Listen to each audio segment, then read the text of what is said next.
Hi friends, मी आहे पियुष सोरेकर आणि तुमचं स्वागत आहे माझ्या पहिल्या ब्लॉगमध्ये, तेही एका खास प्रसंगी. हो, कारण आज आहे सगळ्यांचा आवडता सण म्हणजेच दिवाळी. आज आहे दिवाळीचा पहिला दिवस, धनत्रयोदशी. दिवाळी म्हटलं की फक्त फटाके आणि फराळ एवढंच नाही, तर आपल्या परंपरा, हिस्ट्री, फॅमिली वाईब्स यांचा एकत्रित उत्सव आहे. आज मी तुम्हाला दाखवणार आहे की माझ्या घरात कशी दिवाळी साजरी होते किंवा काय तयारी चालू आहे ते. चला तर मग सुरू करूया हा प्रवास. हे बघा आमचं घर. इथं किती सुंदर अशी रांगोळी, दिवे आणि लाइटिंग. किती मस्त वाटतंय ना, एकदम पॉझिटिव्ह वाईब येते घरात एंट्री करताना. दिवाळी म्हटलं की फक्त बाहेरच्या शोभेचा उत्सव नाही, तर आपल्या घरातील प्रत्येक कोपऱ्याला सजवून माणसाच्या मनाला आनंद देण्याचा उत्सव आहे. दिवाळी म्हटलं की फराळाशिवाय मज्जा असते का? मला तर अजिबातच नाही वाटत.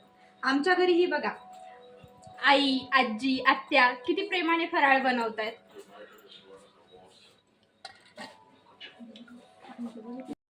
चकली, शंकरपाळी, शेव, लाडू,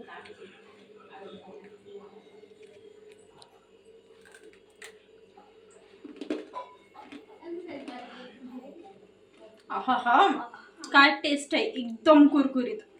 सगळे मिळून बसून एकत्र आनंदाने फराळ खाणं ही एक वेगळीच मज्जा आहे ना.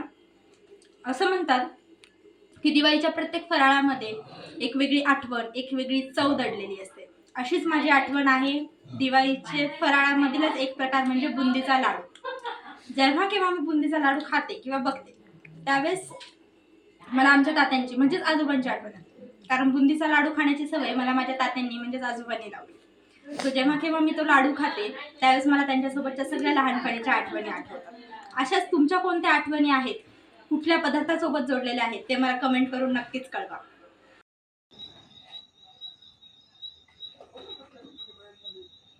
चला तर मग आता जाणून घेऊया की धनत्रयोदशी का इतकी महत्त्वाची आहे. आजच्या दिवशी धन्वंतरी देवतेचा जन्मदिवस म्हणून ओळखला जातो. आज धन्वंतरी देव हे आरोग्य आणि आयुर्वेदाचे प्रतीक मानले जातात. आजच्या दिवशी भांडी, सोनं, चांदी घेण्याची प्रथा आहे, कारण या दिवशी समृद्धी, आरोग्य आणि लक्ष्मी मातेचं प्रतीक मानलं जातं. म्हणूनच हा दिवस दिवाळीचा सुरुवातीचा दिवस असतो आणि आजचा हा दिवस इतका खास असतो.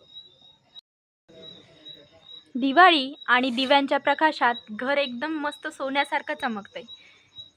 हीच तर खरी दिवाळी मानली जाते, अंधार दूर करून प्रकाशाचं स्वागत करणं. तर फ्रेंड्स, हा होता माझा पहिला ब्लॉग, धनत्रयोदशी स्पेशल. आशा करते की तुम्हाला माझ्या घराची छोटीशी सफर नक्कीच आवडली असेल. असे छान छान मोमेंट्स मी तुमच्यासोबत शेअर करणार आहे. सो नक्कीच लाईक करा, कमेंट करा आणि माझ्या नव्या यूट्यूब जर्नीला सबस्क्राईब करून साथ द्या.